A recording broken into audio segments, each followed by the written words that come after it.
तो एक यहाँ से, एक यहाँ से, एक यहाँ से, और दो कार्बन है ऊपर नीचे उनके बीच में से, ठीक है, इनके बीच में से होगी। अब इसकी बात करें, इसमें प्लेन ऑफ सिमेट्री सर 6 है क्या? प्लेन ऑफ सिमेट्री है, इसमें भी प्लेन ऑफ सिमेट्री है। नहीं, प्लेन ऑफ सिमेट्री तो लिख रही है, यहाँ से लिख रही है, ठीक है, और कहीं से भी देख लो आप प्लेन ऑफ सिमेट्री, यहाँ से देखो ये वाली जो इधर है वो इधर भी है, इधर से देख लो, इधर से देख लो, तीन मिलेंगी, तीन प्लेन ऑफ सिमेट्री। और एक सेंटर ऑफ सिमेट्री तो वही एच के सामने एच, एच के सामने एच, ये सेंटर ऑफ सिमेट्री भी है। तो प्लेन ऑफ सिमेट्री भी है और सेंटर ऑफ सिमेट्री भी है, दोनों है। तो ये कायरल तो हो नहीं सकते मॉलिक्यूल, बोलो। नो सर, कायरल होगा। ठीक है, ये 60 डिग्री एंगल है, 60 सारे, ये इन दोनों के बीच का एंगल ये 60 है, ऐसे बाकी सब 60 है, तो जिसकी वजह से इसमें प्लेन ऑफ सिमेट्री आ गई।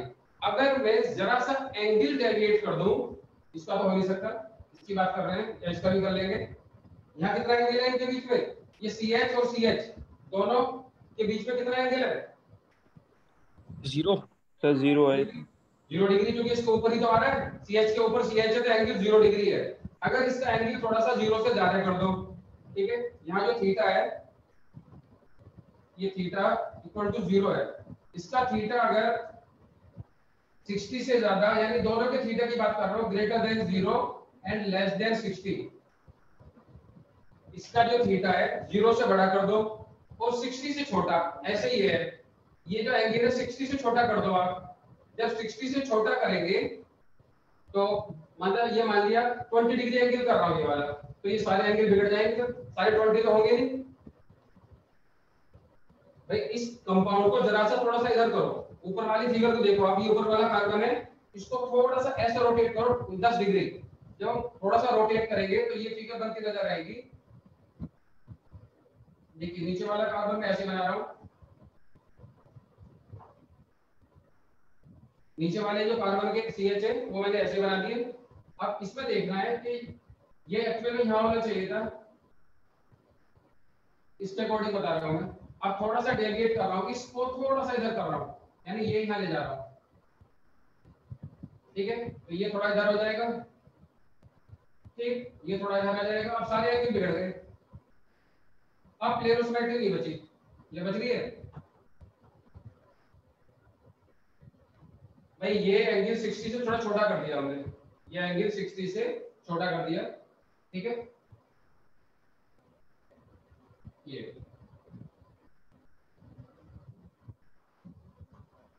तो सारे एंगल अनइक्वल हो गए। अब थोड़ा सा इस मॉलिक्यूल को ऊपर वाले कार्बन के थोड़ा सा रोटेट कराया, थोड़ा सा, बोलो।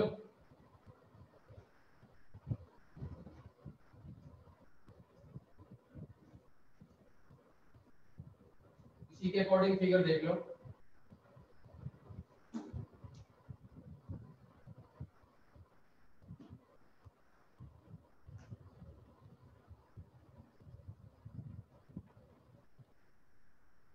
इसी से समझो। चलो ऊपर वाला कार्बन मैंने ऐसे ले लिया, नीचे वाले कार्बन को थोड़ा सा मैं इधर ले जा रहा हूँ,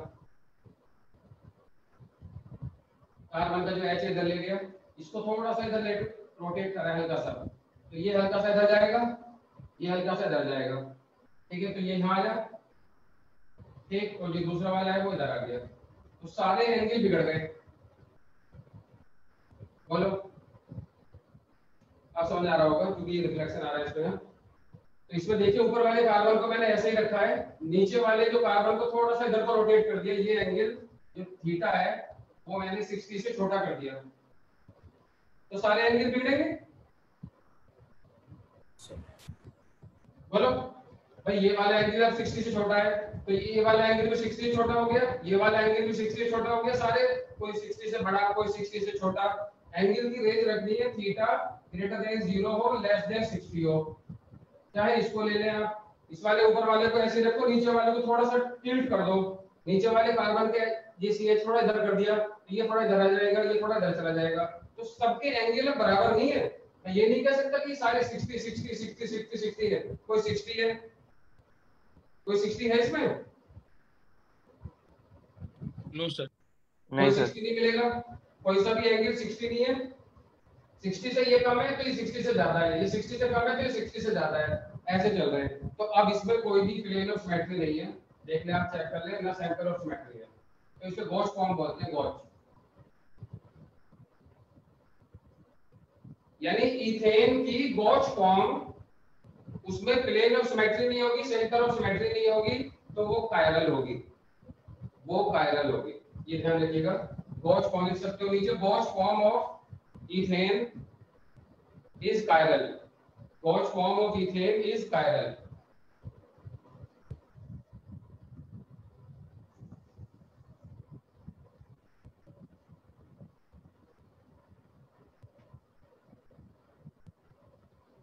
Gauge form of ethane के बारे में बताया कि ये chiral है, रैपिड फिलिप होगी, रैपिड फिलिप होती है इसके अंदर, कैन नॉट बी रिजॉल्व,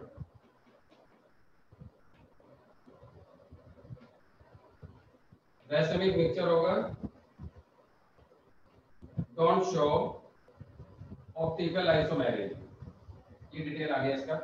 ये पूछ ले कि इथेन की कौन सी फॉर्म कायरल हो सकती है, गॉस, इक्लिप्स नहीं हो सकती क्योंकि यहाँ कॉस कॉस कुछ तो आ रहा है, कॉस आ रहा है, ये नहीं हो सकती स्टैगर्ड, ये स्टैगर्ड है यानी फुल्ली स्टैगर्ड, ये कह सकते हो, तो इसमें भी कॉस कॉस आ रही है। लेकिन जो गॉस फॉर्म होगी, गॉस फॉर्म का मतलब होता है theta greater than 0 and less than 60, 0 से बड़ा हो और 60 से कम हो, तो उसके बीच में कहीं भी कोई भी इसके सामने कुछ नहीं आ रहा, ना ही सेंटर ऑफ सिमेट्री हो सकती है, ना ही प्लेन ऑफ सिमेट्री हो सकती है। ये फिगर समझ आ रही है कि नहीं? Yes sir. भाई इस फिगर में ना प्लेन ऑफ सिमेट्री है ना सेंटर ऑफ सिमेट्री है, ठीक है, तो मैं इसको कायरल कह सकता हूं। तो Gauss form of ethane chiral होगी, बहुत तेजी के साथ फ्लिप चलेगा, फ्लिप समझते हो, आपने इसको इधर को रोटेट करा था थोड़ा सा, आप इधर भी तो कर सकते हो, ऐसे कैसे भी हो सकता है, ये इधर भी हो सकता है, इधर भी हो सकता है, थीटा नीचे वाले कार्बन को आपने इधर को रोटेट करा था, तो हम इधर को ना करके इधर को कर दें तो वो चलता रहेगा, ठीक है, क्योंकि कन्फर्मेशनल जो आइसोमर है वो ट्रू आइसोमर नहीं होते, उनको कभी भी रिजॉल्व नहीं करा जा सकता। ये जो इसके बाद जरा सा प्रिंट करके ये बनाया या इससे ये बनाया, तो इन तीनों को आप एक दूसरे से अलग नहीं कर सकते, conformational isomers are not true isomers, ठीक है, जब ट्रू आइसोमर नहीं है तो आप अलग अलग भी नहीं कर सकते, ठीक है, इसलिए can not be resolved, racemic mixture ये बनेगा ही बनेगा, और compound can not show optical isomerism, जिसको रिजॉल्व करा जा सके वही ऑप्टिकल आइसोमेरिज को शो करेगा, ठीक है, क्लियर है, बता दो। Yes sir. Yes sir.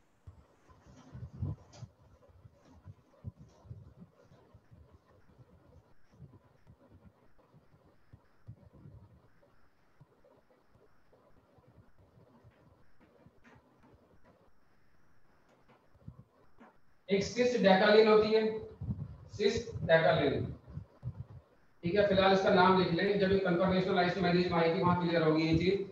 तो ये भी इसी तरीके से होती है जैसे पहले होता है, ये भी कन्फर्मेशनल आइसोमर यानी ये भी क्लियर करती है, तो सिस डेकालिन का नाम लिख ले सिर्फ, तो ये कंपाउंड भी कायरल होता है, ठीक है, और रैपिड फ्लिपिंग होती है, एक रैसमिक मिक्सचर बनाएगा, cannot be resolved,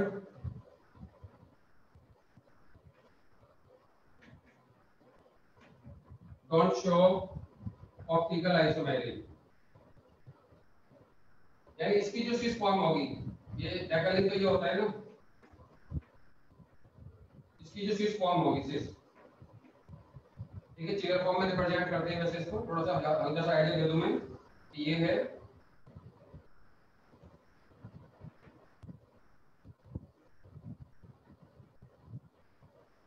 इसको मैंने ऐसा उतार लिया, ये सिस फॉर्म है, ठीक है, अभी समझ में नहीं आएगी ये चीज, इसलिए बता रहा हूं, मैं लिख रहा हूं जरूर यहाँ पे, समझ में तब आएगी जब कन्फर्मेशनल आइसोमेरिज पढ़ाऊंगा चेयर फॉर्म।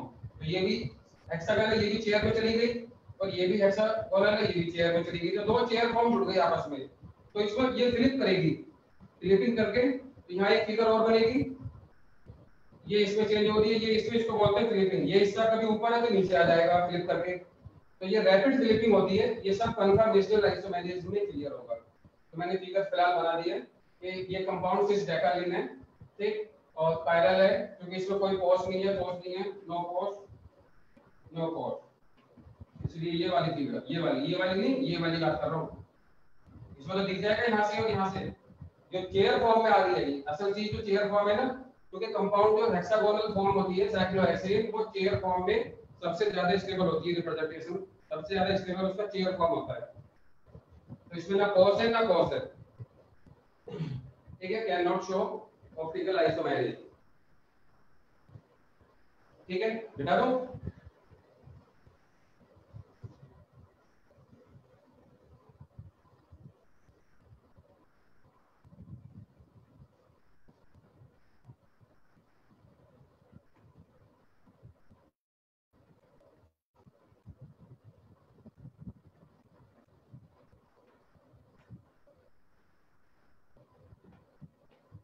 ट्रांससाइक्लोऑक्टेन,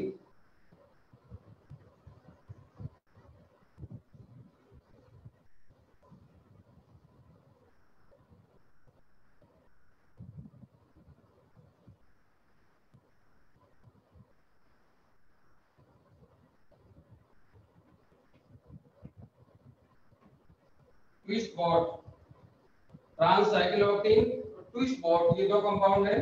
देखिए ये वाला हिस्सा ऊपर होता है तो ये डाउन चलेगा, ये वाला हिस्सा ऊपर, ये डाउन। तो ये दो फॉर्म में रहता है। कई बार तो ये ऐसे, ये वाला हिस्सा ऊपर है, ये डाउन है। कई बार ये वाला हिस्सा डाउन है, ये अप है। तो इसमें फ्लिप चलता रहता है। ऐसे इसमें भी है। ये यहाँ मैंने जो डबल बॉन्ड को ऊपर ले लिया, देखिए डबल बॉन्ड ऊपर है, ठीक है, सिंगल बॉन्ड नीचे से गुजर रहा है। इस डबल बॉन्ड के नीचे से सिंगल बॉन्ड गुजर रहा है, ठीक है, ऐसे समझते हुए। तो ये भी फ्लिप करेगा। कभी क्या होगा, कभी डबल बॉन्ड नीचे होगा तो सिंगल बॉन्ड ऊपर होगा, तो ये भी फ्लिप चलेगा। यानी ये मॉलिक्यूल, इस मॉलिक्यूल में ना कोस है, पीछे बताया हुआ है, ना कोस है। ऐसे ये है, ना इसमें कोस है ना इसमें कोस है। तो ये दोनों मॉलिक्यूल पैरेलल है, रैपिड फ्लिपिंग होगी, रेसिमिक मिक्सचर बनेगा, बट कैन बी रिजॉल्व्ड, इनको रिजॉल्व करा जा सकता है। तो ये ऑप्टिकल आइसोमेरिज्म शो करेंगे, शो ऑप्टिकल आइसोमेरिज्म। अब कौन रिजॉल्व हो सकता है, कौन रिजॉल्व नहीं हो सकता, ये सारी चीजें एक्सपेरिमेंट से पता चलती है, करने के बाद पता चलती है, जब हम इनको रिजॉल्व करते हैं। कुछ जैसे अब तक हमने देखा, ज्यादातर केस में हमने रिजॉल्व करा, कुछ अभी इससे पहले जो केस डिस्कस करे हमने रिजॉल्व नहीं कर पाए। तो जो कन्फर्मेशनल आइसोमेरिज्म में कन्फर्मर्स आपस में रिजॉल्व नहीं करे जा सकते, ये कन्फर्मर नहीं है।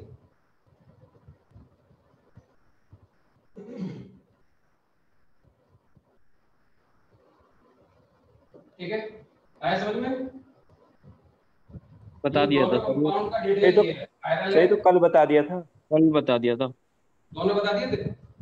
हाँ हाँ ठीक है,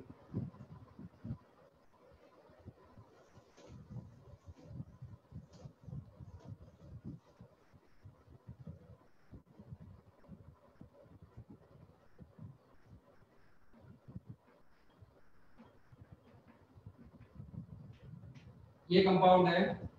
तो ये पूछा जा रहा है क्या ये ज्योमेट्रिकल आइसोमेरिज्म शो करेगा? बिल्कुल करेगा। एस डबल बॉन्ड हो ऐसे हो सकता है, ठीक है, और R1 R2 T double bond S double bond हो ऐसे भी हो सकता है, लोन पेयर है ना। तो ये दोनों आपस में ज्योमेट्रिकल आइसोमर है, ये ध्यान रखिएगा। T double bond S double bond हो, लोन पेयर ने इधर को बैंड कर दिया, इस लोन पेयर ने इधर को बैंड कर दिया, तो ये R1 R2 अलग अलग होने चाहिए, ठीक है। तो ये ज्योमेट्रिकल आइसोमेरिज्म शो करेंगे। नेक्स्ट, अब आगे हेडिंग लिखे हैं, method for the determination of number of optical isomers of a compound.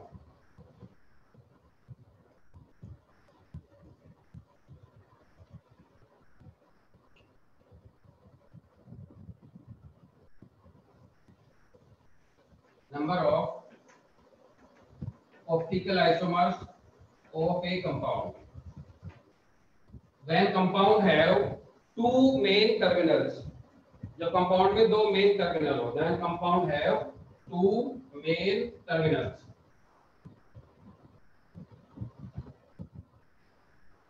Compound में दो मेन टर्मिनल हो, ठीक है, दो मेन, जैसे जीआई में भी इस तरीके से समझाया था हमने कि दो मेन टर्मिनल है, उनके बीच में काफी सारे टर्मिनल आ जाते हैं, दो मेन टर्मिनल हो, तो दो मेन टर्मिनल हो, ठीक है, उस कंपाउंड में नंबर ऑफ ऑप्टिकल आइसोमेरिज्म कैसे निकालेंगे वो देखना। इसमें एक एन टर्म आएगा, एन यहाँ पर होगा number of stereogenic areas for optical isomerism, number of stereogenic areas for optical isomerism.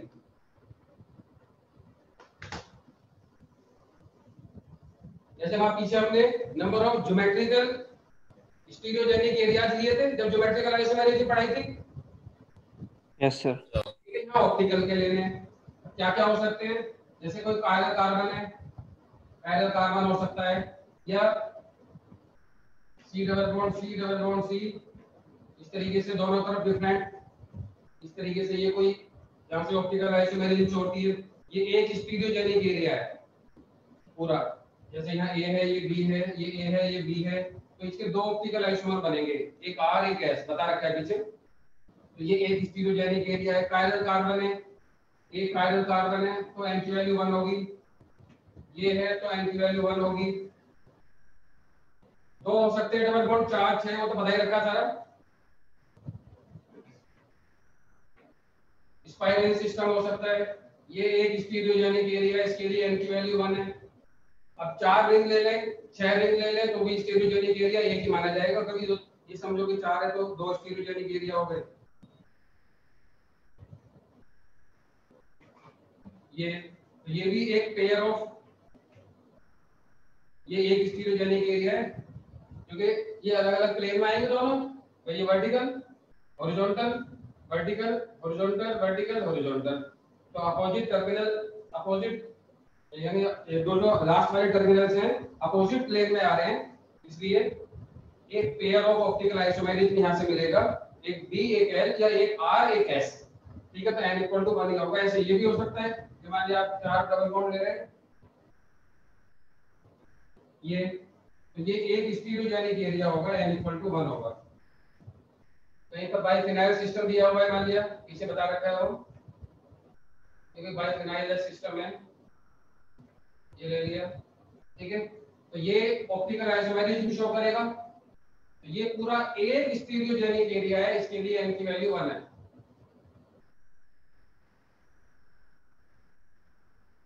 ठीक है।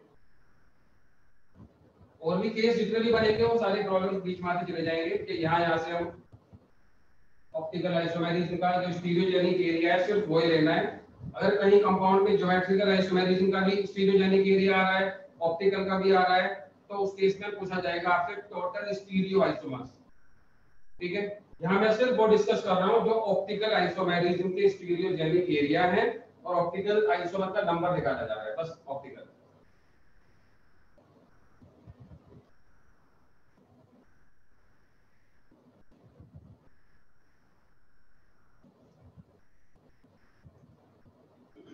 इसमें एक ए नंबर आएगा, ए का मीनिंग होगा number of optically active isomers, यानी D plus L total, D optically active होता है और L ऑप्टिकली एक्टिव होता है, या R प्लस S, और जो ऑप्टिकली एक्टिव होंगे उसका जो नंबर होगा उसको A से रिप्रेजेंट करूंगा मैं यहाँ पे, N है number of optically active of optical isomers, ठीक है। एक M वर्ड आएगा, M होगा नंबर ऑफ मेसोफॉर्म्स, नंबर ऑफ मेसोफॉर्म, जैसे किसी कंपाउंड में कितनी मेसोफॉर्म होंगी वो भी डायरेक्ट निकाल सकते हो आप बिना ज्योमेट्री बनाए, बिना कुछ चेक करे, ठीक है। नंबर ऑफ मेसोफॉर्म ये कैसे होंगे, तो ये जो ए है ये तो कैसे होंगे सारे के सारे कायरल, यस।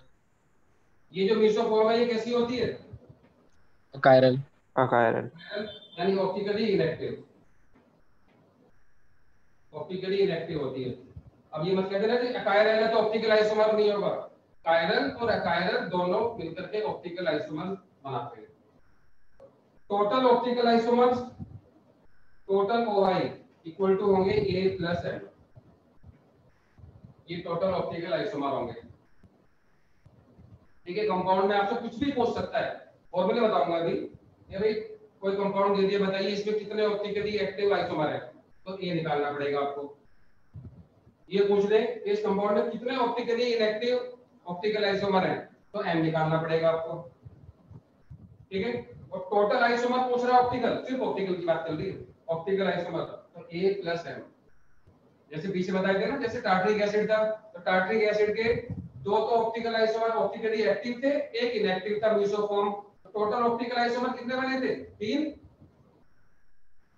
टार्टरिक एसिड के टोटल ऑप्टिकल आइसोमर 3 बने थे, जिसमें से 2 ऑप्टिकली एक्टिव थे यानी ये थे, एक ऑप्टिकली इनएक्टिव था यानी ये था।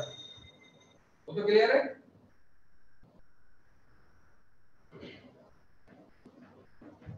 नंबर ऑफ इनैंशियोमेरिक पेयर्स वो इक्वल टू होगा A/2।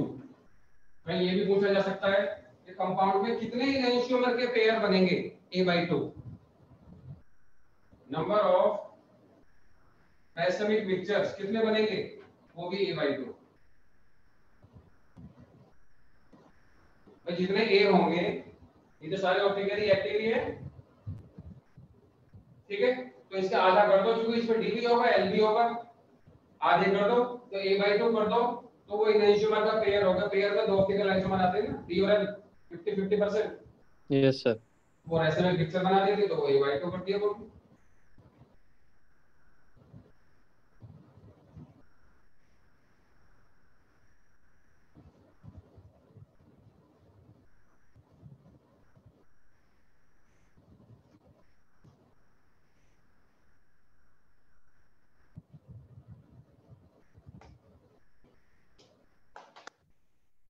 फर्स्ट केस लेते हैं, when compound is unsymmetrical। Compound is unsymmetrical, bracket में लिख देना, विदाउट ज्योमेट्री। मतलब ज्योमेट्री बना के नहीं देखना है कि सिमेट्रिकल है या अनसिमेट्रिकल है, आपको ऐसे देखना है, रफली रफली ऐसे देखना है कि बिना ज्योमेट्री बनाए कि कंपाउंड सिमेट्रिकल है या नहीं। उसका तरीका बताऊंगा अभी। ठीक है, तो व्हेन कंपाउंड इज अनसिमेट्रिकल, तो A इक्वल टू होगा 2⁻n। n बता दिया क्या है, n यहाँ पर क्या है, number of stereogenic area for optical isomerism. Here n equal to number of stereogenic area for optical isomerism.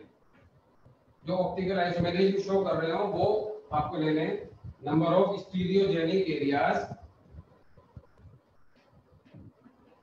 Number of stereogenic area for optical isomerism. तो A तो ये आ गया, यहाँ n 0 होता है।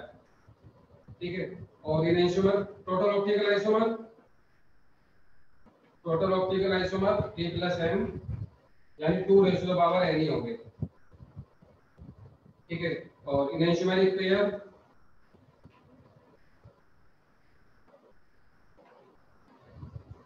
वो A/2, राइसोमिक मिक्सचर वो भी A/2। तो जब भी कंपाउंड अनसिमेट्रिकल होगा तो उसमें कभी भी मेसोफॉर्म नहीं बनेगी।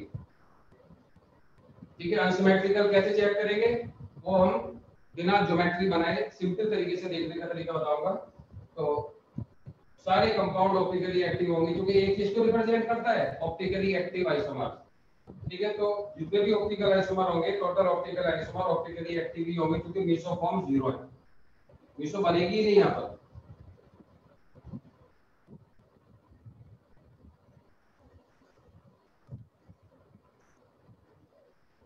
Number 2, when compound is symmetrical, when compound is symmetrical without geometry, ये ध्यान रखना है, यहाँ भी ज्योमेट्री नहीं देखनी होगी। सिमेट्रिकल देखना हो या अनसिमेट्रिकल देखना हो, बिना ज्योमेट्री के बना के देखेंगे, ऐसे ही रफ आइडिया हो गए, उसके बताने का तरीका बताऊंगा। ठीक है, फर्स्ट केस आता है जब n एक इवन नंबर हो। जब n इवन नंबर है तो अलग फॉर्मूला है, और n अगर ओड नंबर है तो अलग फॉर्मूला है।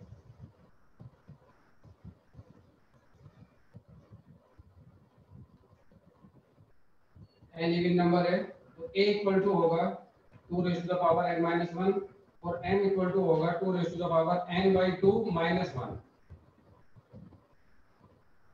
ठीक है, और टोटल ऑप्टिकल आइसोमर यहाँ होंगे हमारे a प्लस n, तो कर ही लोगे, ऐड कर लोगे इनको, a प्लस n दोनों को ऐड कर लेना। ठीक है, और इनएंशियोमेरिक पेयर्स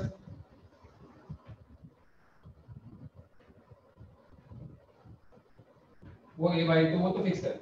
ऐसे ही number of racemic mixtures a by 2, कितने रेसोनिक मिक्सचर बने, number of racemic mixtures a by 2।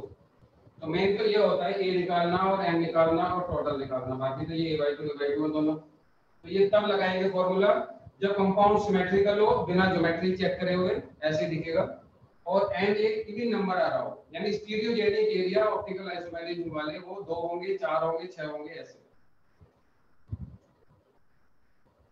जब n ऑड नंबर है तो क्या होगा, n ऑड नंबर है तो a इक्वल टू होगा 2 raise to power n minus 1 minus 2 raise to the power n minus 1 upon 2, ये पावर है 2 की पावर टोटल। ठीक है, और n इक्वल टू होगा 2 raise to the power n minus 1 upon 2, ये 2 रेज़ टू द पावर है 2 की पावर n माइनस 1 अपॉन 2। ठीक है, total optical isomer a plus n, तो ये कैंसिल हो जाएगा, ये बचेगा 2 raise to the power n minus 1, यानी equal to 2 raise to the power n minus 1। तो 2 raise to the power n minus 1 upon 2, और ये दोनों कैंसिल हो गए, जब दोनों को ऐड करेंगे तो ये तो बचेगा। तो ये सारी चीज मैंने आपको डिटेल में दे दी कि भाई ऑप्टिकली एक्टिव निकालने हैं कैसे, तो मीसोफॉर्म कैसे, टोटल कैसे, और इनएंशियोमेरिक पेयर और रेसोनिक मिक्सचर्स, इसके अलावा और कुछ नहीं पूछा जाता। तो ये 3 केस हमारे बनकर आए। ठीक है, अब इन पर बेस प्रॉब्लम करते हैं, फॉर्मूले याद रखने पड़ेंगे, और कोई तरीका नहीं है। जैसे ग्लूकोज है, ठीक है, ग्लूकोज अगर देखो आप, हटा दीजिए,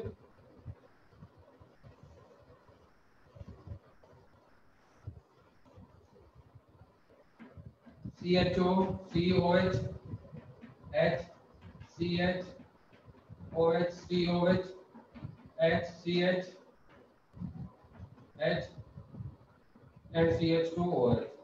तो इसमें 5 कायरल कार्बन होते हैं, 1 2 3 1 2 3, 4 कायरल कार्बन होते हैं, 1 2 3 4 4, ग्लूकोज में 4 कायरल कार्बन होंगे। तो इसके अगर ये पूछ ले टोटल, ये कोई सिमेट्रिकल कंपाउंड तो है नहीं, अनसिमेट्रिकल है, ये पूछा जा रहा है कि ग्लूकोज के ऑप्टिकल आइसोमर कितने बनेंगे, तो ये अनसिमेट्रिकल कंपाउंड है, कोई सिमेट्री नहीं है, कोई लाइन ड्रॉ नहीं कर सकता, कुछ नहीं कर सकता कहीं से भी, ऊपर अलग है, नीचे का हिस्सा अलग है। ठीक है, तो टोटल ऑप्टिकल आइसोमर्स यहाँ पर होंगे हमारे 2 raise to the power n and 2 raise to power 4 यानी 16। 16 ऑप्टिकल आइसोमर बना सकता है ग्लूकोज, और 16 के 16 कैसे होंगे optically active, no mesoform, no meso, क्योंकि जब अनसिमेट्रिकल होता है तो मीसोफॉर्म तो 0 होती है। इनएंशियोमेरिक पेयर पूछ लेगा तो इसके आधे, नंबर ऑफ रेसोनिक मिक्सचर पूछ लेगा तो इसके आधे। ठीक है, ग्लूकोज में 4 हुए, ऐसे फ्रक्टोज होता है।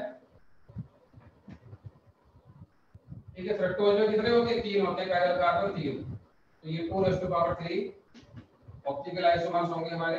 ठीक है, 8 फ्रक्टोज में ये हो जाता है CH2OH,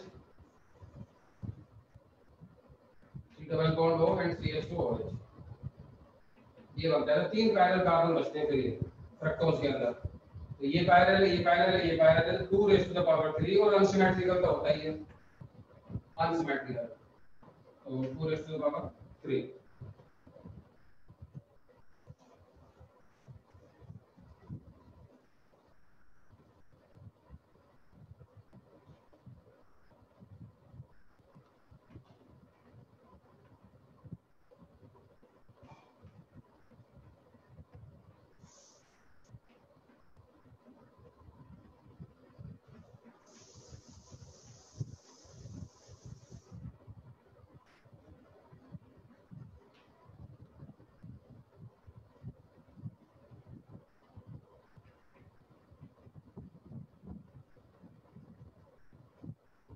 देखिए ये मैंने कुछ कंपाउंड लिखे हैं।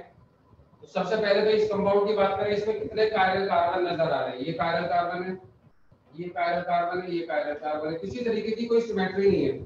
सिमेट्री से मतलब है कि आप उसमें कहीं से भी मतलब प्लेन ऑफ सिमेट्री या सेंटर ऑफ सिमेट्री जैसा कुछ नजर आए, जैसे कि ये है, इसकी मैंने ज्योमेट्री तो बना के रखी है कि भाई आप ले रखा है या ये डाउन ले रखा है या आप ये डाउन, बस ऐसे बिना ज्योमेट्री के अगर मैं एक लाइन ड्रॉ करूं यहाँ पर तो प्लेन सिमेट्री का कंपाउंड नजर आ रहा है। यस बोलो। सर। इसलिए मैंने बोला था विदाउट ज्योमेट्री। ज्योमेट्री अगर बना के दे दी फिर तो प्रॉब्लम ही खत्म। भाई ये आप ले लिया, ये आप ले लिया, तो वो तो एक आइसोमर हो गया फिर तो। ठीक है, तो बिना ज्योमेट्री के ऐसे ही एक लाइन ड्रॉ करके देख लेना होता है। ठीक है, तो वो प्लेन ऑफ सिमेट्री के हिसाब से या सेंटर ऑफ सिमेट्री के हिसाब से जैसे भी कहीं नजर आए। ठीक, तो यहाँ मुझे दिख रहा है कि यहाँ से मैं लाइन ड्रॉ करूं तो एक सिमेट्री नजर आ रही है। उसको ये मत कहते ना प्लेन ऑफ सिमेट्री है इसके अंदर, इसकी स्टिच फॉर्म में प्लेन ऑफ सिमेट्री है, ट्रांस में तो नहीं होगी। तो वो नहीं देखना, मैं ये नहीं कह रहा कि प्लेन ऑफ सिमेट्री है या कुछ और है।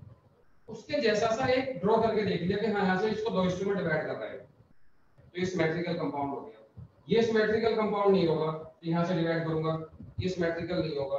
ये सिमेट्रिकल कंपाउंड नहीं होगा, ये सिमेट्रिकल होगा अगर मैं यहाँ से डिवाइड करूंगा इसको देख लो, यहाँ से डिवाइड करूंगा जो इधर है वो इधर आ रहा है, सिमेट्रिकल है विदाउट ज्योमेट्री। आप डाउन लिंक करके मत दिखा देना किसी को। ठीक है, तो ये सिमेट्रिकल लग रहा है, ये सिमेट्रिकल लग रहा है, बाकी और कोई भी सिमेट्रिकल कहीं से भी नहीं लग रहा जो मैं जहां से दो डिवाइड प्लेन कर सकूं।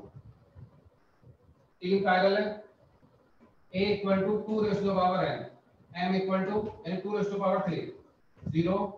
अब बाकी आप निकालते रहना, मैं a और m बताता रहूंगा बस, बल्कि a बताऊंगा, m जब अपने आप पता चल जाएगा। भाई ये कैसा कंपाउंड है? Unsymmetrical, unsymmetrical.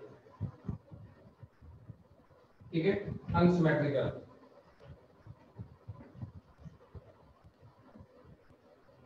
जब भी कंपाउंड अनसिमेट्रिकल होगा तो फॉर्मूला पहले वाला लगेगा a equal to 2 raise to the power 3, क्योंकि तीन कायरल कार्बन है। अब ये भी अनसिमेट्रिकल है, इसमें एक कायरल ले रहा, एक कायरल ले रहा, एक कायरल ले रहा, एक कायरल ले रहा। दो मेन टर्मिनल के बीच में एक फॉर्मूला वैलिड है, ये ध्यान रखना कि ये टर्मिनल है और ये टर्मिनल है, इसके बीच में एक टर्मिनल ये आ गया। ऐसे ये यहां से चले और ये टर्मिनल है, दो मेन टर्मिनल है, इनके बीच में ये कायरल कार्बन आ रहे दो मेन टर्मिनल हो, उनके बीच में डिफरेंट स्टीरियोजेनिक एरिया आते हो तब की बात है। ऐसे ये और ये यहां से चला। ठीक है, तो ये अनसिमेट्रिकल है, तो a इक्वल टू कितना होगा 2 रेज़ टू पावर 4 और m कितना होगा 0, क्योंकि चार कायरल कार्बन है इसके अंदर, तो टोटल ऑप्टिकल आइसोमर बनेगी इसके 2 रेज़ टू द पावर 4। अब ये कंपाउंड मेरा सिमेट्रिकल है, ये सूडो कायरल है, ये वाला कार्बन जो सूडो है, सूडो कायरल कार्बन। क्यों? क्योंकि ये अगर r, इसकी दो ज्योमेट्री हो सकती है r और s, तो ये तो कायरल है, ये तो दिख रहा है, ये कायरल है कि नहीं? Yes sir. ये भी कायरल है, यस सर। ठीक है? ये डिपेंडेंट हो गया। अगर ये r है, ये r है तो ये कायरल नहीं होगा, ये s है, ये s है तो ये कायरल नहीं होगा। अगर ठीक ये है, ये कार्बन r है, ये s है तो ये कायरल होगा, क्योंकि चार डिफरेंट चीज चाहिए ना। इतना डिफरेंट क्या है, एक तो CH3 है, एक H है, तो इधर का हिस्सा R है, इधर का हिस्सा S है, तो ये कायरल बन गया। तो सूडो कायरल ऐसा कार्बन जिसकी ज्योमेट्री दो एडजेसेंट कार्बन की ज्योमेट्री पे डिपेंड करे, उसको सूडो कायरल कार्बन बोला जाता है। और जब भी ऑप्टिकल आइसोमर निकाले जाते हैं तो सूडो कायरल कार्बन को भी काउंट किया जाता है। बस सिमेट्रिकल वाला फॉर्मूला लगाएंगे हम, यहाँ n इक्वल टू 3 है, ये ध्यान रखना है। कभी सोचो कि ये कायरल है, कायरल नहीं है, क्या करें इसको? सूडो कायरल कार्बन भी नंबर पे काउंट होता है n के, तो n इक्वल टू यहाँ 3 लेंगे। अब सिमेट्रिकल वाला फॉर्मूला लगा दें, ठीक है, ओड वाला, जो ओड नंबर में आ रहा है। सिमेट्रिकल के दो फॉर्मूले बताए, इवन नंबर और ओड नंबर वाला। तो ओड नंबर वाला a equal to 2 raise to the power, बोलो कर लेंगे, n माइनस 1 और minus 2 raise to the power n minus 1 upon 2 लगा देना n की वैल्यू इसमें, और n equal to 2 raise to the power n minus 1 upon 2। तो बाकी आप a/2 इनएंशियोमेरिक पेयर और नंबर ऑफ रेसिमिक मिक्सचर्स वो आप निकाल लेना। इस समझ में आया? Yes yes sir. ठीक है, सीधा ये देखना है बस कि हाँ सिमेट्रिकल है, ठीक है जी। तीन कायरल कार्बन है, ठीक है जी। अब ऑड वाला फॉर्मूला लगा दें, तो n नंबर जो है 3 है, ऑड नंबर है। इसमें देखना है ये सिमेट्रिकल है,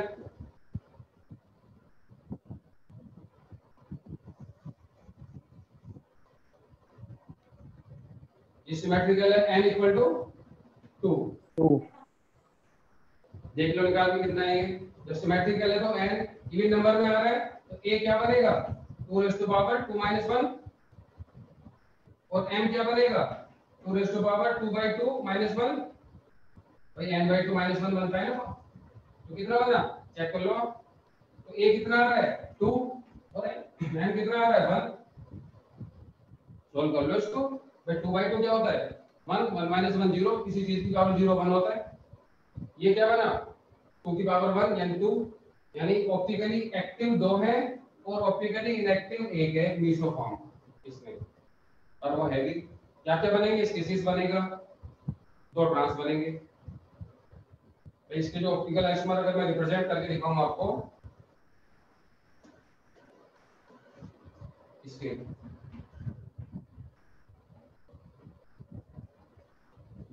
एक तो ये बन गया, ये तो मीसोफॉर्म हो गई। एक आइडेंटिकल मीसो और होगी इसकी, इसको हम ये कह सकते हैं, ये भी सीसी है, ये भी सीसी है, तो ये बहुत आइडेंटिकल मीसो है।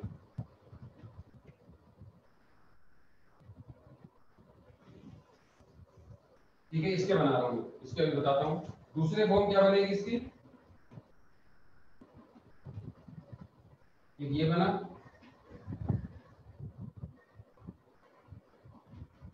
एक ये बना, दोनों के दोनों ही क्या है हमारे ट्रांस, ये भी ट्रांस है, ये भी ट्रांस है, लेकिन मैं आइडेंटिकल नहीं कह सकता यहाँ पे, जैसे इनको मैंने आइडेंटिकल कह दिया था, आइडेंटिकल मीसो। आप इसमें आरएस कॉन्फ़िगरेशन चेक करें, आरएस कॉन्फ़िगरेशन चेक करें इसमें। ठीक है, तो इसमें क्या मिलेगा, ये आर है, ये आर मिलेगा, ये एस है, ये एस मिलेगा। तो ये दोनों इनएंशियोमर है, ये ऐसे 2 ट्रांस हैं जो इनएंशियोमर्स हैं। ये दोनों आर है, ये दोनों एस है, देख भी एक दूसरे की मिरर इमेज भी दिख रहे हैं। कैसे दिखेंगे, ऐसे नहीं दिखेंगे, इसके ऊपर लगाओ, इसके ऊपर मिरर लगाओ, ये बनेगा, बनेगा कि नहीं। Yes, sir. ठीक है, तो ट्रांस वाले 2 डिफरेंट हैं, अलग नहीं है, सेम सेम नहीं है, तो दोनों इनएंशियोमर है ट्रांस वाले, जबकि दोनों चीज जो मैंने दिखाए हैं ये आइडेंटिकल मीसो है। तो 2 ऑप्टिकल आइसोमर क्लियर है, तो ये दोनों के दोनों जब ये इनएंशियोमर है तो ऑप्टिकली एक्टिव होंगे, 2 ऑप्टिकली एक्टिव है और एक ऑप्टिकली इनएक्टिव है। टोटल आइसोमर कितने बने, a + m = 3। Right. तो ये रहे और एक ये रहा, 3 ऑप्टिकल आइसोमर बन गए, इसमें से 2 एक्टिव ये वाले और एक इनएक्टिव ये वाला। आया समझ में। Yes.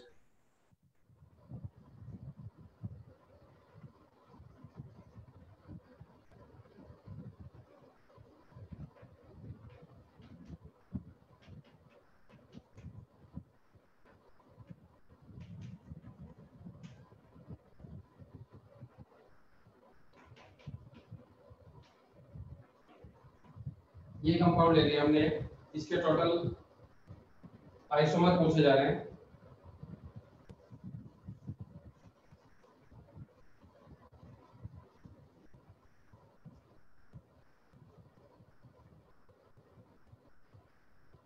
ठीक है, देखिए यहाँ से ये एच है, इस जगह से देखो ये एक स्टीरियोजेनिक एरिया है जो ऑप्टिकल आइसोमेरिज्म शो कर रहा है। बोलो भाई, 2 डबल बॉन्ड आ रहे हैं ना क्यूमेरिन सिस्टम। ठीक है, तो 2 सीएल यहाँ डिफरेंट है, इस कार्बन में भी 2 ग्रुप डिफरेंट है, एक तो एच है और ये पूरा। इस कार्बन के लिए जो 2 ग्रुप डिफरेंट लेने पड़ेंगे ना, वो है मेरे पास एक एच और एक ये पूरा। ठीक है, दूसरा ये कायरल कार्बन है, ये कायरल कार्बन है, और ये भी दिख रहा है, ये कंपाउंड सिमेट्रिकल तो है नहीं, अनसिमेट्रिकल है, अनसिमेट्रिकल कंपाउंड है। n = 3 है, तो ऑप्टिकल आइसोमर कितने बने 2⁻³ और m कितना होगा 0। टोटल ऑप्टिकल आइसोमर कितने ही होंगे,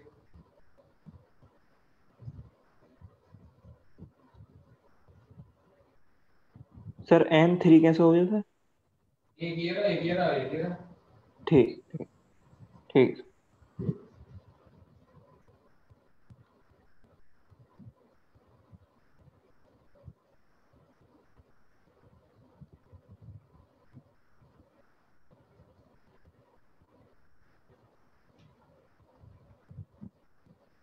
ये कंपाउंड ले लिया हमने, और बढ़ा सकते हैं आगे, ये ले लिया। इसमें चेक कर रहे हैं कितने टोटल आइसोमर बनेंगे।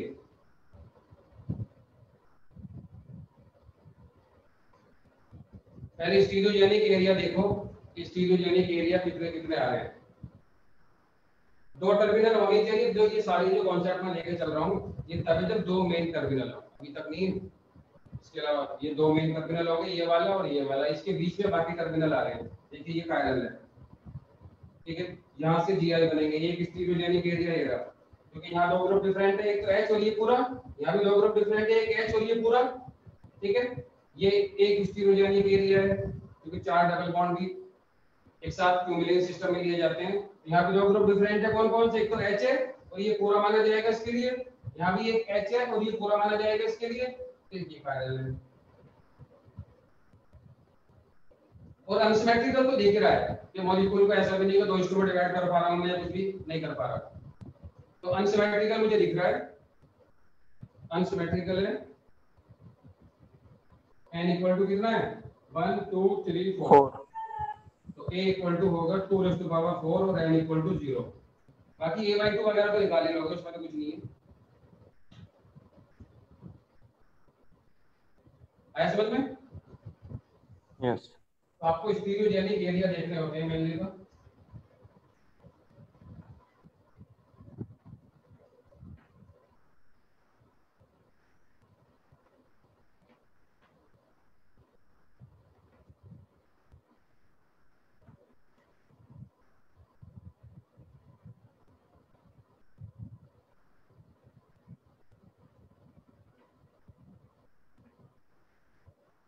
ये कंपाउंड है,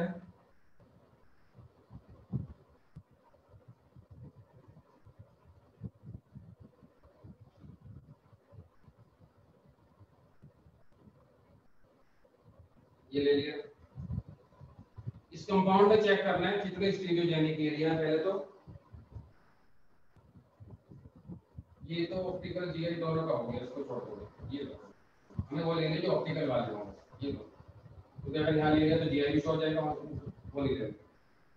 सिर्फ ऐसे स्टीरियोजेनिक अभी ले रहा हूँ, स्टीरियोजेनिक एरिया जो ऑप्टिकल आइसोमराइजेशन ही शो करेगा। देखो यहाँ से एक स्टीरियोजेनिक एरिया है, ठीक है, ये एक स्टीरियोजेनिक एरिया है क्योंकि ऑर्थो का दो ग्रुप डिफरेंट है, ऑर्थो का दो ग्रुप डिफरेंट है, बाइफिनाइल सिस्टम, ठीक है। ये एक स्टीरियोजेनिक एरिया है, एक स्टीरियोजेनिक एरिया है, ये पैरेलल है। और कंपाउंड अनसिमेट्रिकल दिख रहा है, किसी भी तरीके की कोई लाइन ड्रॉ नहीं कर सकता, जो इधर है वो इधर भी हो, ऐसा कहीं नहीं है। तो अनसिमेट्रिकल कंपाउंड है। n इक्वल टू कितना हुआ, 1 2 3 4, तो a equal to 2 raise to power 4 निकाल लीजिए।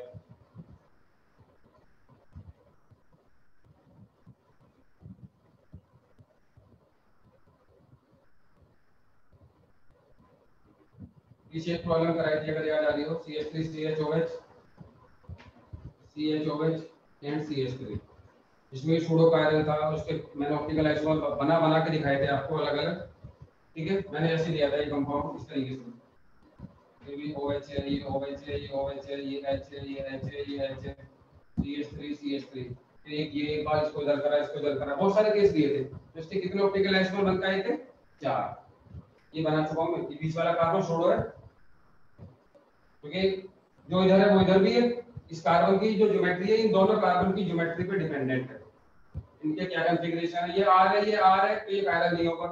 ये ऐसे, ये ऐसे, तो ये पैरेलल नहीं होगा, ठीक है। ये R है, ये ऐसे, तो ये पैरेलल होगा। पैरेलल की चार ग्रुप डिफरेंट हो, दो तो डिफरेंट है यहाँ पर H और OH, तो इधर का हिस्सा दिखने में ऐसा लग रहा है इधर का हिस्सा दोनों सेम है, लेकिन ज्योमेट्री देखनी है आपको। ये R है, ये ऐसे, तो ये पैरेलल होगा, तो ये सूडो पैरेलल की कैटेगरी में आ गया,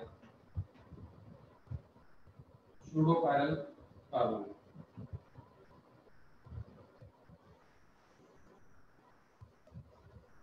और कंपाउंड को देख लो, बिना ज्योमेट्री के बनाया, मैंने ज्योमेट्री नहीं ली, ये नहीं कि H ऊपर होगा नीचे ऐसा वगैरह उल्टा सीधा करा, नहीं, आपको बिना ज्योमेट्री के कंपाउंड बनाना है, ठीक है। और बिना ज्योमेट्री के चेक करना है कि ये सिमेट्रिकल है कि नहीं। अगर मैं यहाँ से लाइन ड्रॉ कर दूं तो जो इधर है वो इधर है कि नहीं, बिना ज्योमेट्री के ऐसे। Yes sir. कंपाउंड कैसा होगा, symmetrical. Yes, sir. Equal to 3 odd वाला फॉर्मूला लगा दो। ये सिमेट्रिकल कंपाउंड है, ठीक है। दो टर्मिनल तो है ही, एक टर्मिनल ये रहा, एक टर्मिनल ये रहा, ये भी है। तो n equal to 3 pseudo parallel को भी काउंट किया जाता है, ये ध्यान रखना फॉर्मूले में।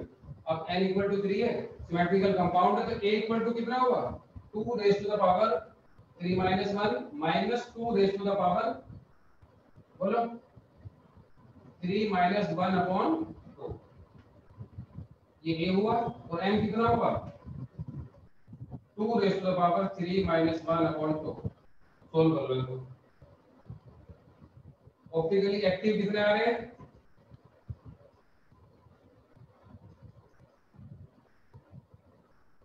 बोलो 2, ये भी 2 आ रहे कि नहीं। ऑप्टिकली एक्टिव 2 बनेंगे, अब ऑप्टिकली इनएक्टिव 2 बनेंगे, जो कि मेसोफॉर्म है। तो टोटल ऑप्टिकल आइसोमर कितने बने 2 + 2 यानी 4, तो 4 बना दिया। हाँ, तो हमने बना के दिखाए थे आपको, यहाँ बिना बताए फॉर्मूले से चेक कर सकते हो। तो किसी भी कंपाउंड में मेसोफॉर्म पूछ रहा है तो आप डायरेक्ट निकाल सकते हो। इस कंपाउंड में कितने मेसोफॉर्म होंगे, आप उसको ये देख लो कि इस कंपाउंड में कितने कायरल कार्बन वगैरह आ रहे हैं, उसके अकॉर्डिंग मेसोफॉर्म डिसाइड कर लेंगे। तो 3 कायरल कार्बन आ रहे हैं, सिमेट्रिकल कंपाउंड है, अब उसी तरीके से फॉर्मूला लगाना है, कौन सा लगाना है। अगर अनसिमेट्रिकल कंपाउंड है तो फिर तो मेसोफॉर्म उसमें हो ही नहीं सकती, सिमेट्रिकल में ही मेसोफॉर्म होती है। अब सिमेट्रिकल के 2 फॉर्मूले बता रखे हैं, ठीक है, एक इवन नंबर, एक ऑड नंबर वाला। तो n इक्वल टू 3 ये फॉर्मूला लगाया, तो ऑप्टिकली एक्टिव 2 और optically inactive 2, total optical isomer 4।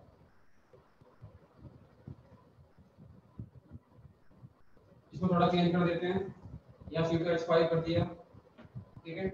अब ये सूडो नहीं है, अब ये कायरल है प्रॉपर, अब ये अनसिमेट्रिकल कंपाउंड हो गया है।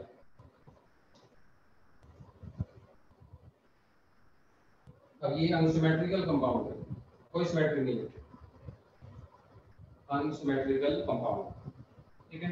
n इक्वल टू 3, तो a इक्वल टू होगा 2 रेज़ टू पावर 3 यानी 8 ऑप्टिकल आइसोमर बनेंगे इसके। मेसोफॉर्म 0, क्योंकि अनसिमेट्रिकल की कैटेगरी में चला गया।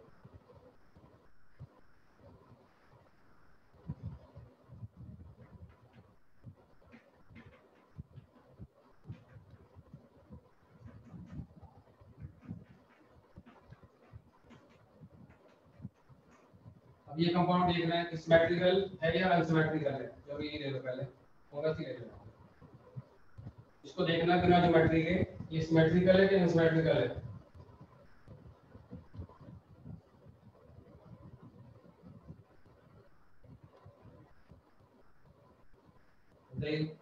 सिमेट्रिकल है। सिमेट्रिकल है, ठीक है।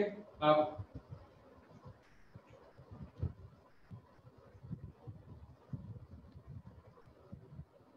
इसको फॉर्मूला लगा दें, n इक्वल टू कितना है, बोलो सर 3। तो दिख रहा है, तो यहाँ से लाइन ड्रॉ कर दो, 3 सर 3 n इक्वल टू 3। एक तो ये रहा कायरल, एक स्टीरियोजेनिक एरिया ये है और एक ये है, तो n इक्वल टू 3 लगाते फॉर्मूला। फॉर्मूला आपको लगाना, a कितना होगा और m कितना होगा, लगा लेंगे। Yes. इसमें लिखें अगर कंपाउंड में 2 से ज्यादा टर्मिनल आ गए, ये सारे 2 टर्मिनल वाले केस डिस्कस करें, एक टर्मिनल ये रहा, एक टर्मिनल ये रहा, बाकी बीच में आते हैं। अगर कंपाउंड में 2 से ज्यादा टर्मिनल है तो उसका कोई फार्मूला वैलिड नहीं होता। इफ लिख लो, if compound have more than 2 terminal, if compound have more than 2 terminal, then there will be no formula, then there will be no formula, तब कोई फॉर्मूला नहीं होगा।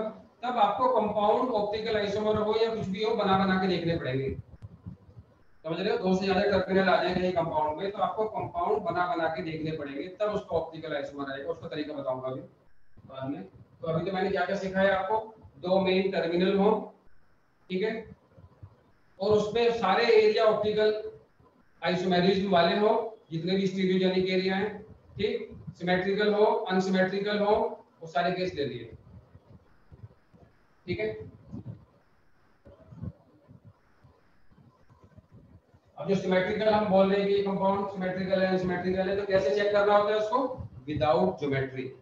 अब सिमेट्रिकल का मतलब हो सकता है किसी में सेंटर ऑफ सिमेट्री जैसा कुछ नजर आ रहा हो सकता है किसी में डिवाइड करने पर जो इधर है वो इधर नजर आ रहा हो, वो आपको खुद देखना पड़ेगा कि क्या चीज नजर आ रही है। जैसे मैं एक प्रॉब्लम दूं आपको, n ये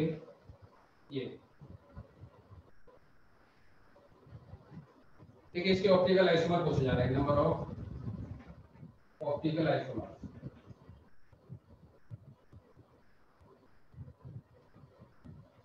नंबर ऑफ ऑप्टिकल आइसोमर, ठीक, तो निकाल लें। कायरल कार्बन चेक करो, ये कायरल है, ये भी कायरल है, ये भी कायरल है, ये भी कायरल है। क्या ये कंपाउंड सिमेट्रिकल है? ज्योमेट्री नहीं बनाई मैंने इनकी, इसको आप ले रहा हूं डाउन, इसको आप ले रहा हूं डाउन, वो मैंने ज्योमेट्री नहीं बनाई, मैंने ऐसे लिखा बिना ज्योमेट्री के चेक करना है कि ये सिमेट्रिकल कह सकता हो इसको कि नहीं। नो सर, कह सकते हैं क्योंकि सिमेट्री जैसा कुछ नजर आ रहा है, CH3 के सामने, यस सर, ये सामने आ रहा है, N के सामने है, तो सिमेट्रिकल कह सकते हैं। तो ये सिमेट्रिकल कंपाउंड हो गया। सर पर कोई लाइन वगैरह थोड़ी ड्रॉ कर सकते हैं? सिमेट्रिकल को आप यही क्यों मानते हो कि centre of plane of symmetry है? सेंटर ऑफ सिमेट्री नहीं होती क्या? वही तो बोल रहा हूं मैं बार बार, इस सिमेट्रिकल वर्ड का मीनिंग सिर्फ ये मत डिवाइड करना या बीच में से लाइन डिवाइड कर रहे हो कोई, जो इधर है वो इधर है। सिमेट्रिकल से मतलब है प्लेन ऑफ सिमेट्री जैसा कुछ हो सकता है, सेंटर ऑफ सिमेट्री जैसा कुछ हो सकता है। सिमेट्री तो दोनों के लिए यूज होती है word. Yes sir, yes sir, ये सेंटर ऑफ सिमेट्री जैसा नजर आ रहा है, n के सामने n, without geometry, rough idea होता है चेक करने के लिए बस। ठीक है, तो हमें अंदाजा लगा लिया कि सिमेट्रिकल वाला फार्मूला है, लगाएंगे, और n इक्वल टू कितना है? 4, n इक्वल टू 4। तो ये कायरल, ये कायरल, ये कायरल। अब सिमेट्रिकल वाला कौन सा फार्मूला लगेगा? इवन नंबर वाला। ठीक है, निकाल लेंगे, a इक्वल टू और m इक्वल टू, निकाल लेंगे नहीं? a इक्वल टू कितना हुआ? 4 रेज़ टू द पावर, बोलो 4 माइनस 1, क्योंकि ये इवन नंबर आ रहा है, इवन नंबर वाला फार्मूला देखना, दूसरा नंबर का फार्मूला जो है, और m equal to 2 raise to the power 4/2 minus 1। तो इसकी मीसो फॉर्म पूछ ले तो आप बना बना के तो पागल हो जाओगे। तो इस पिछू आप ले रहे हो, पिछू डाउन कभी कुछ, तो मीसो फॉर्म आ गई इसकी यहाँ से। आया समझ में नहीं? बहुत इंपॉर्टेंट प्रॉब्लम है अपने आप में। स्टूडेंट ये गलती करते हैं, इस प्लेनो सिमेट्री जैसा तो कुछ दिख ही नहीं रहा, लाइन ड्रॉ करके तो कुछ दिख ही नहीं रहा इसमें कहीं भी ऐसा। तो मैं ये बोलूं ये प्लेनो सिमेट्री जैसा कुछ दिख रहा है, इस सेंटर ऑफ सिमेट्री जैसा सिमेट्री आ रहा है।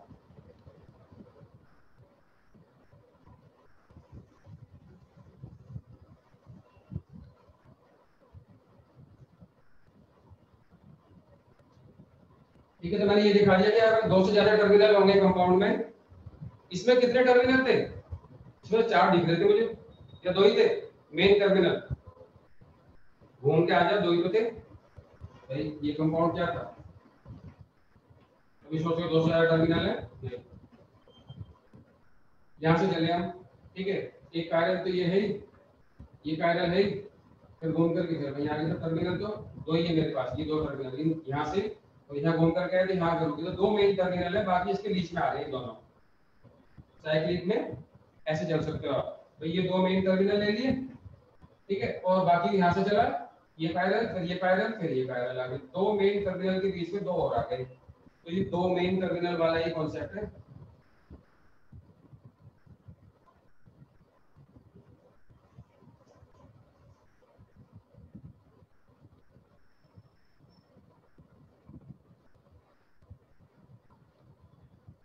हेडिंग लिखिए, number of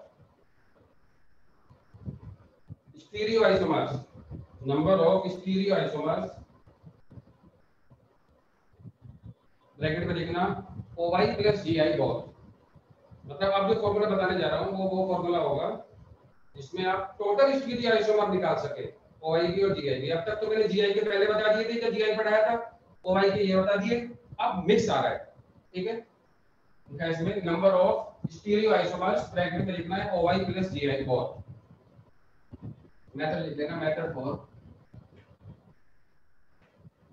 stereo isomers OI plus GI दोनों के लिए। When compound have two main terminal, यहाँ भी कंडीशन आ रही है, when compound have two main terminal,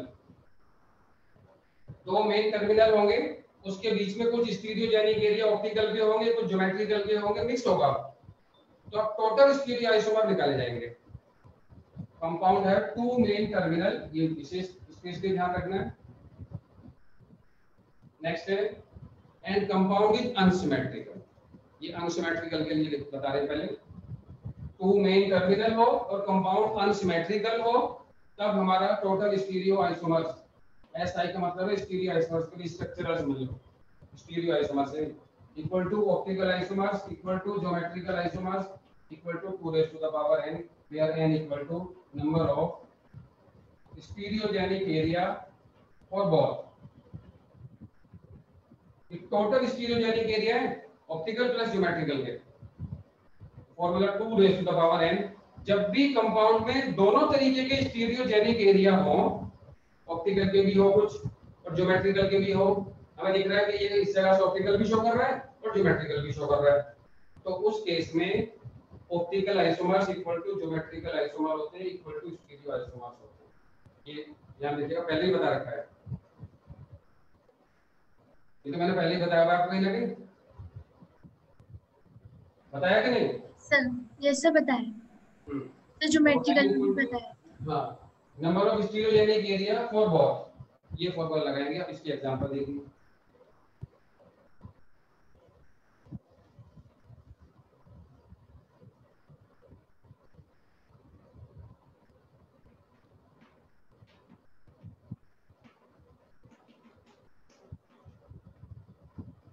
ये स्टीरियोजेनिक एरिया ऑप्टिकल के लिए, ये स्टीरियोजेनिक एरिया यहां से GI शो कर रहा है, तो दो स्टीरियोजेनिक एरिया हो गए n इक्वल टू 2, तो stereoisomers equal to optical isomers equal to geometrical isomer equal to 2 raised to power 2 यानी 4।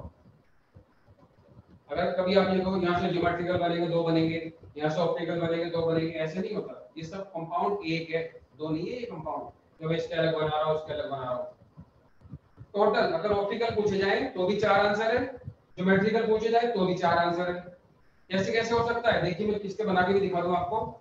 ये R और S दो हो सकते हैं, ये E और Z दो हो सकता है, तो ये तो ज्योमेट्री होगी यहाँ पे, ठीक है।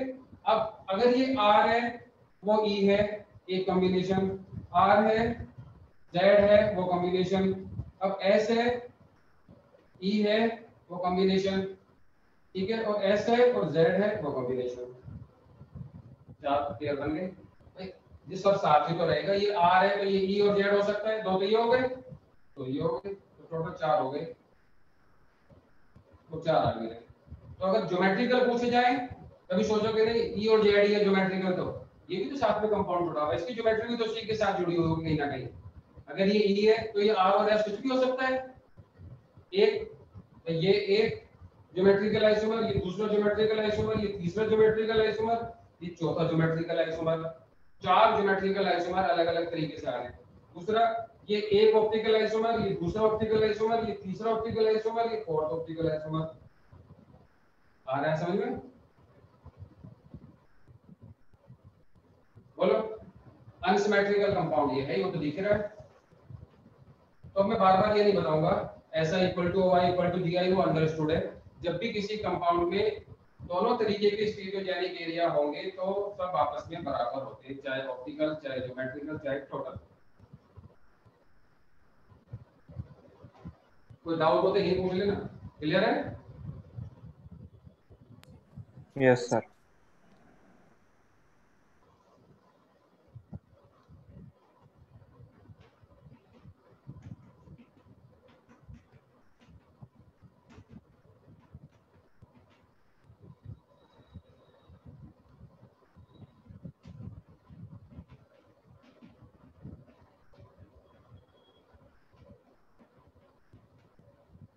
ये कंपाउंड है, तो यहाँ से तो जीआई का स्टीरियोजेनिक एरिया है, ये भी दूसरा जीआई का स्टीरियोजेनिक एरिया है, यहाँ से जीआई बनेंगे किस और ट्रांस के ई और जेड, यहाँ से भी और यहाँ से कायरल, यहाँ पर ये कायरल है, ये कायरल है, ये जीआई वाला एरिया है, तो दोनों के लिए n इक्वल टू 3 है, तो 2 रेज़ टू पावर 3 बनेंगे इसके भी और इसके भी, तो इसके भी 3 बनेंगे ऑप्टिकल ज्योमेट्रिकल सारे, और इसके भी ऑप्टिकल ज्योमेट्रिकल इसके बनेंगे 2 रेज़ टू पावर 3, तीन स्टीरियोजेनिक एरिया यहाँ तीन ही यहाँ पर है, ठीक है। तो नंबर ऑफ आइसोमर पूछे जाएंगे तीनों इसके और इसके, तो 2 raise to the power 3।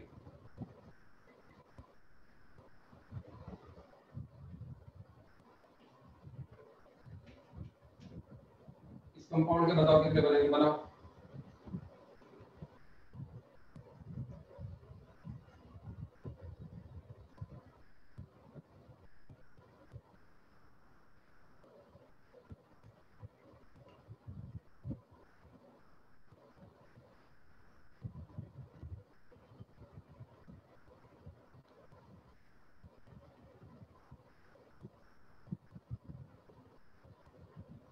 Sir दो होंगे, कितने बनेंगे? दो होंगे सर। और नहीं चार, क्योंकि यहाँ हमारे से दो चार बनेंगे, और ये एक और एक नीचे कारल है। हाँ, ये तो स्टीरियोजेनिक एरिया ज्योमेट्रिकल आइसोमर का ज्योमेट्रिकल बनेंगे यहाँ से, और ये कायरल है, तो n यस, इक्वल टू 2 है, और अनसिमेट्रिकल कंपाउंड है, हाँ वो चार बन जाएंगे वैसे। ठीक है। तो ये यानी टोटल स्टीरियो आइसोमर हमारे हो गए 2 रेज़ टू पावर 2, ऑप्टिकल भी यही, ज्योमेट्रिकल भी यही, टोटल भी यही।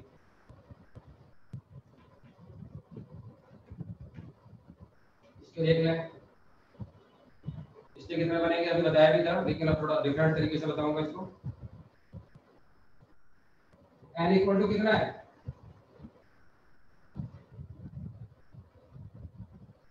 बोलिए। सर पर ये तो सिमेट्रिकल हो गया ना। हाँ, वही बताने जा रहा हूँ, यस सिमेट्रिकल। कंपाउंड सिमेट्रिकल है, सिमेट्रिकल कंपाउंड है, ठीक है। तो इसके बना के देखने पड़ेंगे, सिमेट्रिकल के लिए फॉर्मूला नहीं लगेगा वो वाला, कभी इसको लगा बैठो आप, कभी चार बना बैठो, इसके तीन बनेंगे। तो stereo isomer equal to optical isomer equal to geometrical isomer equal to 3, ठीक है। n इक्वल टू 2 है, सिमेट्रिकल है, यहाँ फॉर्मूला नहीं लगाना है, ठीक, बना बना के देख लेंगे, ठीक है। अभी बताया था, ये दोनों फिश ले लिए, इस जगह से देखो ये कायरल है कि नहीं, ये भी कायरल है, पीछे बता भी रखा है जब दो सिमिलर कायरल होते हैं हाँ तो तीन बनते हैं। तीन बनते हैं।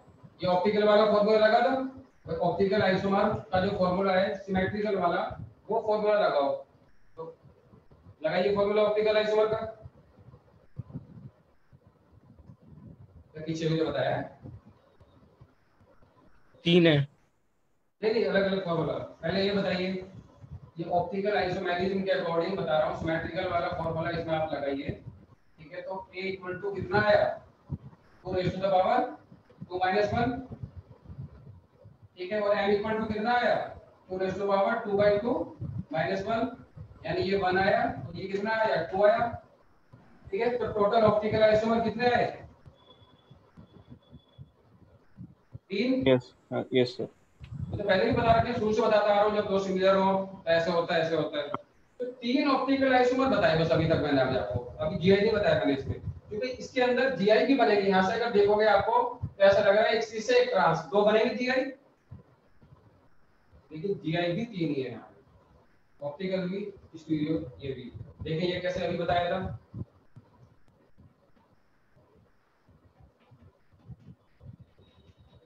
ये दोनों तो मेरे हो गए आइडेंटिकल मीसो। आइडेंटिकल मीसो क्यों है, ये दोनों सिस फॉर्म है, ये आइडेंटिकल मीसो मैंने क्यों बोला है,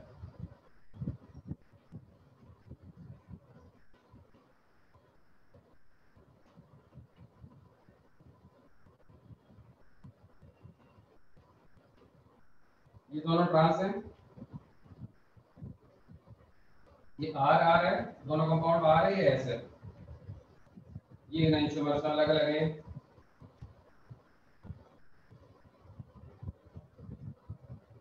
ये दोनों आर है, ये भी आर, ये भी आर, ये एस, ये एस, ठीक है। यहाँ पर आर एस अलग अलग होंगे, ये आर होगा, ये एस होगा, ये एस होगा, ये आर होगा। दोनों को मैंने आइडेंटिकल क्यों बोला इनको, बताइए। सर दोनों अकैरल हैं और दोनों, एक में दोनों अप हैं, एक में दोनों डाउन है। नहीं प्लेन ऑफ एक ही, जबकि अब मेरा इमेज सर वो सेम आ रही है। Plane of symmetry, centre of symmetry सबसे पहले देखनी होती है। तो इसमें प्लेन ऑफ सिमेट्री भी आ रही है, वो यहाँ भी आ रही है, ठीक है।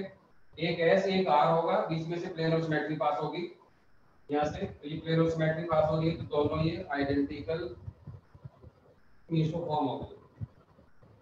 सिस दो नहीं है, सिस एक है, ट्रांस दो है, टू ट्रांस, दो ट्रांस हुई कि नहीं, ये ट्रांस अलग है, ये ट्रांस अलग है, ये वो ट्रांस जिसमें दोनों आर, ये वो ट्रांस जिसमें दोनों एस, तो दो ट्रांस हो गई, एक सिस हो गई, तो ज्योमेट्रिकल तीन ही तो हो गए।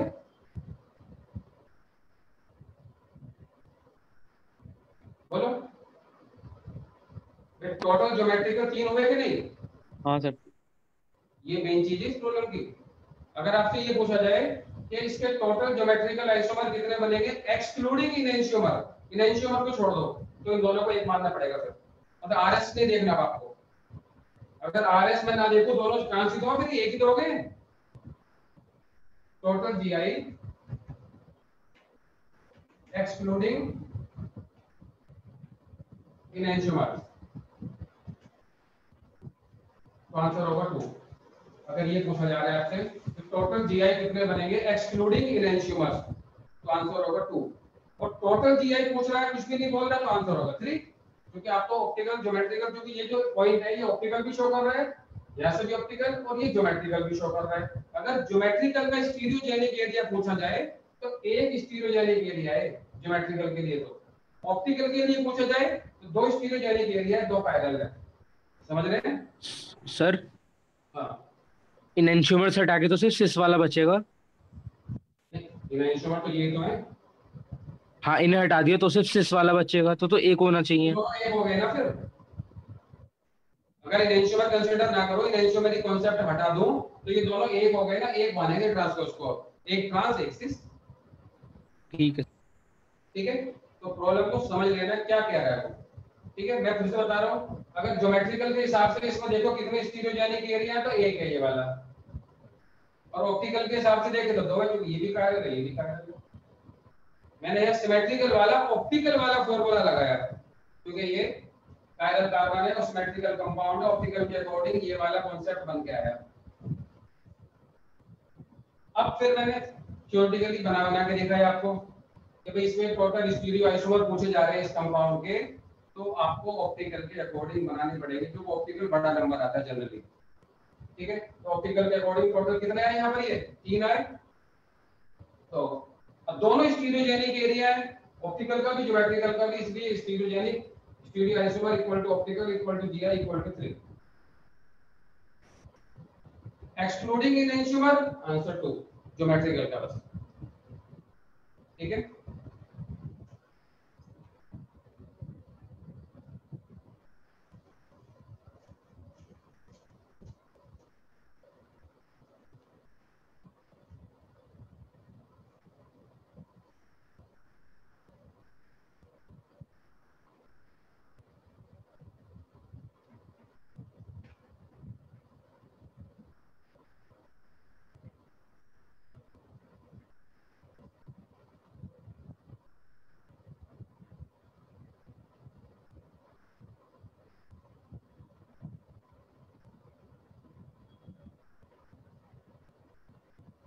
ये कंपाउंड है, इसके टोटल स्टीरियो आइसोमर्स बताने हैं।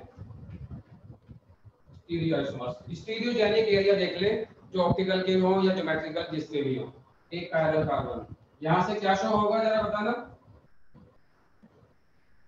सर जीआई, जीआई, क्योंकि 3 आ रहे हैं। यहां से क्या शो होगा, ओआई, यहां से जीआई, जीआई, जी एक डबल बॉन्ड है ना, सिंगल बॉन्ड आ गया बीच में यहाँ पर अब, ठीक है। तो ये डबल बॉन्ड है, यहाँ से जीआई, ये दो डबल बॉन्ड एक साथ है, फ्यूमिलिन एलिन सिस्टम है ओआई। तो स्टीरियोजेनिक एरिया आ गए 1 2 3 4, और दो टर्मिनल है मेन, एक टर्मिनल ये रहा, एक टर्मिनल ये रहा, ठीक है। तो 2 रेज़ टू पावर 4, तो चार स्टीरियोजेनिक एरिया है, ये ऑप्टिकल होंगे, ये ज्योमेट्रिकल होंगे, ये टोटल होंगे स्टीरियो आइसोमर।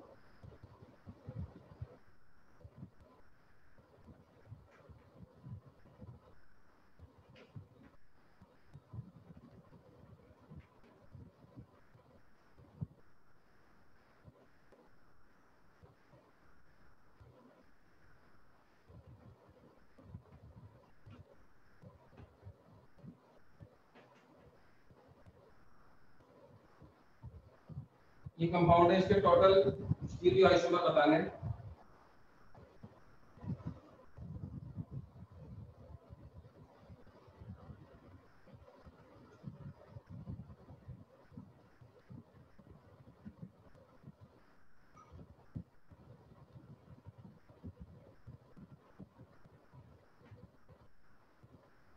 पहले स्टीरियोजेनिक एरिया देख लें। एक तो ये रहा, एक ये रहा, एक ये रहा, और ये कितने हैं? एक दो,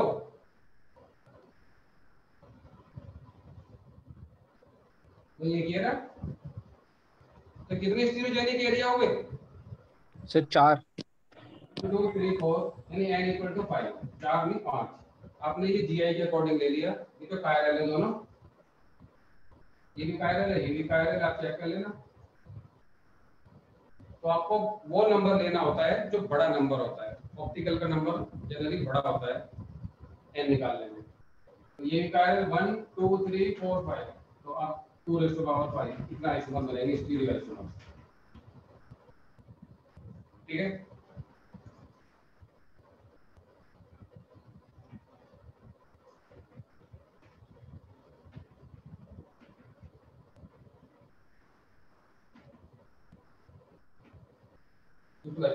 ये ले रहे हैं, n इक्वल टू बता दो कितना है, सिमेट्रिकल है क्या अनसिमेट्रिकल है, ये भी चेक कर लेना है। कंपाउंड सिमेट्रिकल है या अनसिमेट्रिकल, ये भी चेक करना है।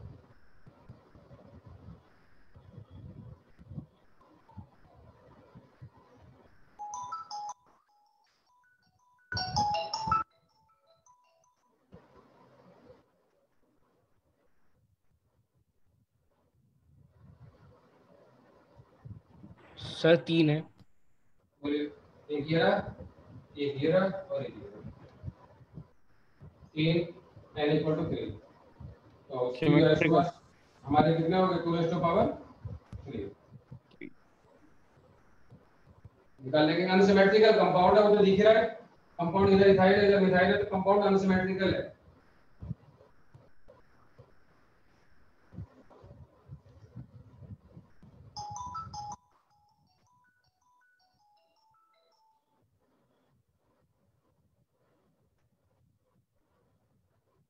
क्लियर है? तो इसका निकाल लेंगे कंपाउंड। नेक्स्ट देखिएगा, देखिए problem, calculate total number of stereo isomers for the following compound.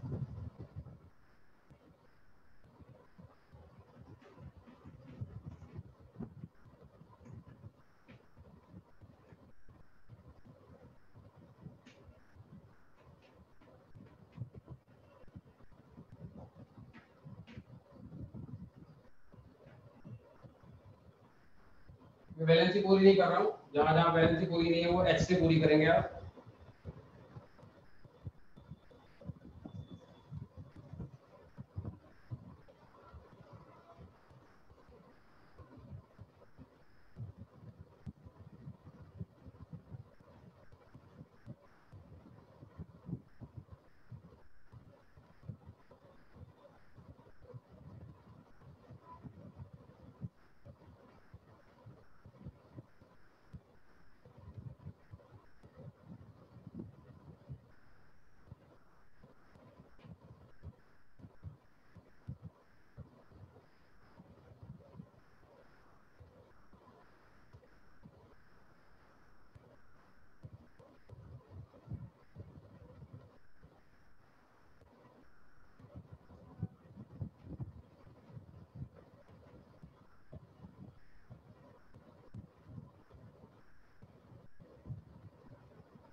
ठीक है, तो ये प्रॉब्लम्स, ये होमवर्क है, आप इनको करिएगा।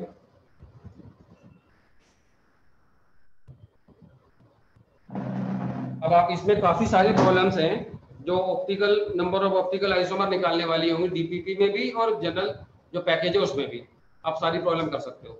हालांकि अभी कुछ कॉन्सेप्ट बच रहे हैं जो अभी सिमेट्रिकल वाला केस है। अभी तो ये मैंने कौन सा केस समझाया है, total optical iso, total stereo isomer निकालने का जब अनसिमेट्रिकल वाला केस है। अभी सिमेट्रिकल वाला केस बच रहा है, ठीक है। बस एक लेक्चर कल का और है, ये कल पूरा हो जाएगा आपका ऑप्टिकल आइसोमेरिज, या एक कल है कि नहीं?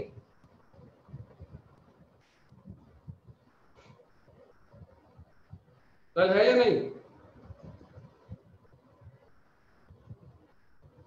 मेरी आवाज आ रही है मेरी? सर अब तो शायद अगले हफ्ते ही है। सर नहीं है वेडनेसडे, सर फिर क्या शुरू होगा फिर? सैटरडे को है। सैटरडे में को है, जैसा मेरे पास शेड्यूल है। इसके बाद कंफर्मेशनल बच रही है, ऑप्टिकल पूरी होके कंफर्मेशनल चलेगी फिर। Thank you. लेकिन मोस्ट ऑफ द प्रॉब्लम हो जाएंगी। अब आपकी कुछ प्रॉब्लम एक दो अटकेगी अभी भी, जिसमें सिमेट्रिकल हो और टोटल स्टीरियो आइसोमर पूछ रहा हो, वो कॉन्सेप्ट अभी बताना बाकी है, ठीक है। कोई डाउट हो तो पूछ ले, कोई डाउट है? सर अभी तो नहीं।